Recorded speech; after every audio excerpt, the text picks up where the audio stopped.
Hi all, welcome to our channel. எல்லாரும் நல்லா இருக்கீங்களா? நாங்களும் ரொம்ப நல்லா இருக்கோம். இந்த வீடியோவில் நம்ம என்ன பார்க்க போகிறோன்னா, லாஸ்ட் மண்டே என் ஃப்ரெண்டோட என்கேஜ்மெண்ட் நடந்துச்சு. ஸோ அதுதான் ஒரு விளாகாக இந்த வீடியோவில் பார்க்க போகிறோம். மேக்ஸிமம் மார்னிங் நேரமாக எழுந்து எங்கேயாவது கிளம்பணும் அப்படின்னாலே ரொம்ப கஷ்டமாக இருக்கும். பட் இது என் ஃப்ரெண்டோட ஃபங்க்ஷன் இல்லையா, 5 மணிக்கெல்லாம் அலாரம் வச்சு எப்படியோ 5:30க்கெல்லாம் எழுந்து தலைக்கெல்லாம் குளிச்சுட்டு ரெடியாக ஆரம்பிச்சிட்டேன். எழுந்த உடனேயுமே ஒரு டீ வேணும்னு கேட்டார். சரி, அவருக்கு டீ போட்டு கொடுத்துட்டு அப்படியே ரெடி ஆகிடலாம் அப்படின்னு சொல்லிட்டு ஃபஸ்ட்டு டீ போட்டுட்டு அப்படியே ரெடியாக ஆரம்பிச்சிட்டேன். நான் போடுற டீ நல்லா தான் இருக்கும், நிறைய பேர் சொல்லியிருக்காங்க. பட் நம்ம என்னதான் நல்லா சமைச்சாலும் நல்லா டீ போட தெரிஞ்சாலும் எல்லா வேலையும் செஞ்சுட்டு வந்து டயர்டாக உட்காரும்போது யாராவது நமக்கு ஒரு டீ போட்டு கொடுத்தா நல்லா இருக்குமே அப்படின்னு தான் தோணும். ரீசெண்ட் டைமில் என்னோட one of the favourite tea எதுனா என் ஹஸ்பண்ட் போட்டு கொடுக்குற டீ. இஞ்சி போடாமல் ஒரு டீயே வைக்க மாட்டார். இஞ்சி ஏலக்காய்லாம் தட்டி போட்டு அப்படியே கமகமன்னு கொண்டு வந்து கொடுப்பாரு. உங்களுக்கு யார் போட்டு கொடுக்குற டீ ரொம்ப பிடிக்கும் அப்படின்னு சொல்லுங்கள். என்கேஜ்மெண்ட் 9 o'clock தான். பட் என் ஃப்ரெண்டு என்னை சீக்கிரமாக வந்துடுன்னு சொல்லிக்கிட்டே இருந்தா. ஸோ நானும் சீக்கிரமாக வந்துடுறேன்னு சொல்லியிருந்தேன். ஸோ அந்த டைம்குள்ளே போயிடணும் அப்படின்னு சொல்லிட்டு எல்லாம் அவசரமாக ரெடி ஆகிட்டு கிளம்பியாச்சு. என் ஃப்ரெண்டு வீடு சித்தோட்டில் தான். ஸோ வீட்டில் தான் சிம்பிளாக என்கேஜ்மெண்ட் பண்ணியிருந்தாங்க. எங்கள் வீட்டில் இருந்து சித்தோடு போகிறதுக்கே 1 மணி நேரத்துக்கு மேலே ஆகிடும். 7 o'clock கிட்ட மார்னிங் கிளம்பணும். அங்கே கரெக்டாக ரீச் ஆகும்போது ஒரு 8 மணிக்கெலாம் போயிட்டோம். போகும்போது ஏதாவது ஸ்நாக்ஸ் வாங்கிட்டு போகலாம் அப்படின்னு சொல்லிட்டு சித்தோட்டில் இருக்கிற ஒரு பேக்கரிக்கு தான் போயிருந்தோம். அங்கே போனோடனையும் கலர்ஃபுல்லாக மிச்சர், முறுக்கு, பிரெட்டுன்னு நான் வாங்கலான்னு சொன்னேன். இவர் வந்து ஸ்வீட் வாங்கிட்டு போகலாம் அப்படின்னு சொன்னார். சரின்னு சொல்லிட்டு ஒரு 1/2 kg ஸ்வீட் மட்டும் வாங்கிட்டு போனோம். நாங்கள் வீட்டுக்கு போகும்போது அவள் ஃபோட்டோக்கெல்லாம் போஸ்ட் கொடுத்துட்டு ரெடி ஆகிட்டு நின்றுட்டு இருந்தா.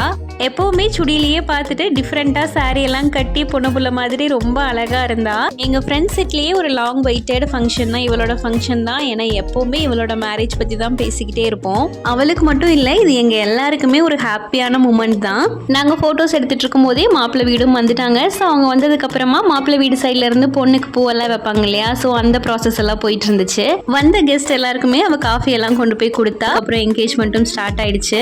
யாரோட என்கேஜ்மெண்ட்டுமே இந்த மாதிரி நான் பக்கத்துல இருந்தெல்லாம் பார்த்ததில்லை. எனக்கு என்னோட என்கேஜ்மெண்ட் தான் ஞாபகம் வந்துச்சு. எங்களோடது லவ் மேரேஜ் அப்படின்றதுனால ஃபர்ஸ்ட் டைம் அவங்க வீட்டில இருந்து எங்கள் வீட்டுக்கு பார்க்க வரும்போது எனக்கு ரொம்ப சந்தோஷம். அப்படிங்கிறத தாண்டி என்ன சொல்ல போகிறாங்களோ, இவங்க என்ன சொல்ல போகிறாங்க, அவங்க என்ன சொல்ல போகிறாங்கன்னா அந்த மாதிரி தாட்ஸ் தான் நிறைய மைண்டுக்குள்ள ஓடிக்கிட்டே இருந்துச்சு.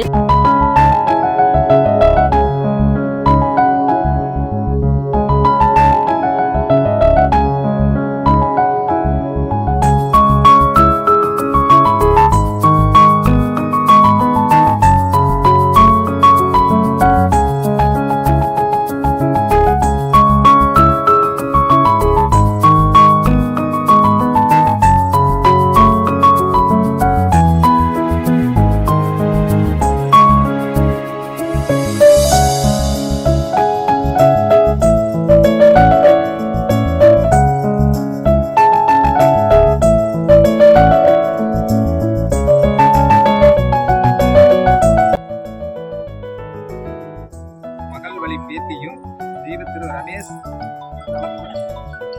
சித்ரா ஆகியோர் மகளுடைய திருநிறச்சிந்தி சங்கீதாவை என்கேஜ்மெண்ட்லாம் முடிஞ்சதுக்கப்புறமா ஃபேமிலியாக எல்லாரும் சேர்ந்து ஃபோட்டோஸ்லாம் எடுத்துகிட்டு அதுக்கப்புறம் ஃப்ரெண்ட்ஸ் எல்லாம் சேர்ந்து ஃபோட்டோஸ் எடுக்கலாம் அப்படின்னு சொல்லிட்டு மாப்பிள்ளை பொண்ணு நாங்கள் எல்லாரும் மட்டும் கீழே போயிருந்தோம். எல்லாரோட லைஃப்லேயுமே நமக்கு பிடிச்ச மாதிரி ஒருத்தங்களை கல்யாணம் பண்ணணும் அப்படிங்கிறது ஒரு பெரிய கனவாகவே இருக்கும். அந்த மாதிரி ஒருத்தங்களை நம்ம பார்த்து பேசி அந்த என்கேஜ்மெண்ட்டும் அந்த மேரேஜ் வரைக்கும் இருக்கிற அந்த டைம்லாம் வந்து ரொம்ப ஒரு ப்ரீஷியஸான டைமாக இருக்கும்.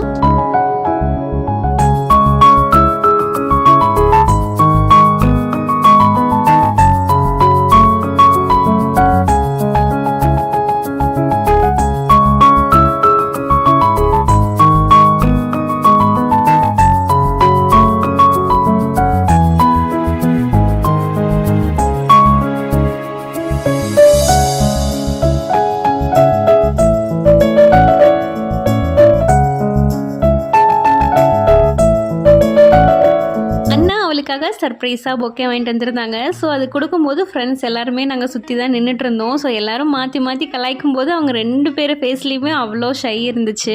இந்த மாதிரி மூமெண்ட்ஸ் எல்லாம் நமக்கு அந்த டைமில் ஒரு ஃபீலிங் ஷையாக இருந்தாலும் ஃப்யூச்சரில் நம்ம அதெல்லாம் யோசிச்சு பார்க்கும்போது நம்மளையே அறியாமல் நம்ம ஃபேஸில் ஒரு ஸ்மைலும் ஒரு ஷையும் இருக்கும். இதுதான் அந்த ப்ரீஷியஸான மொமெண்ட் கொடுக்குற ஃபீலே.